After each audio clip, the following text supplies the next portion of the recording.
Welcome. In today's video, we'll explore 4 essential data visualization techniques: histograms, bar charts, box plots, and scatter plots. These tools will help you understand and present your data more effectively. Let's get started. First up, we have histograms. A histogram is used to visualize the distribution of continuous numerical data. It works by grouping data into intervals, known as bins. Each bar in the histogram represents the frequency of data within each bin, allowing us to see how the data is spread across a range. One of the key benefits of histograms is that they help us check the shape of the data distribution, whether it's normal, skewed, or has multiple peaks. For example, consider a histogram showing the distribution of student exam scores.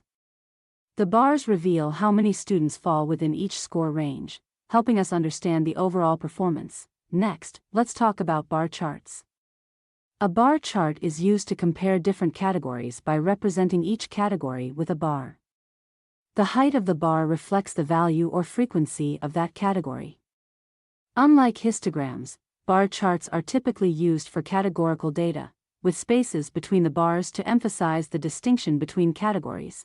Bar charts are ideal for comparing values across categories, such as the sales of different products.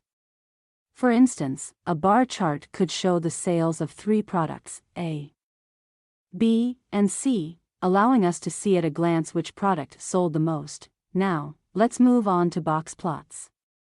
A box plot is a powerful tool for visualizing the spread of numerical data and identifying outliers.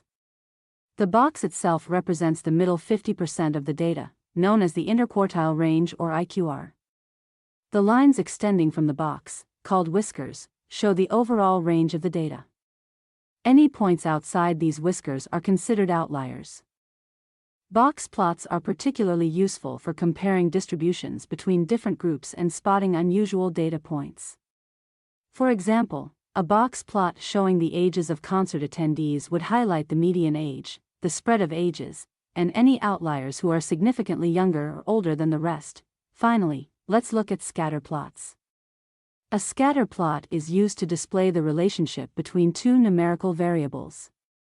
Each point on the plot represents a single observation, with its position determined by the values of the 2 variables. Scatter plots are excellent for identifying trends, correlations, or patterns between variables. For example, a scatter plot could show the relationship between study hours and test scores. By plotting each student's study time against their test score, we can observe whether there's a positive correlation, meaning more study leads to higher scores. In summary, histograms help us understand data distribution, bar charts are great for comparing categories, box plots reveal the spread and outliers in our data, and scatter plots show relationships between variables. These visualization techniques are essential tools for understanding your data. Thanks for watching AI Tech Tiles. If you found this video helpful, be sure to like, share, and subscribe for more data science and AI content. See you in the next video.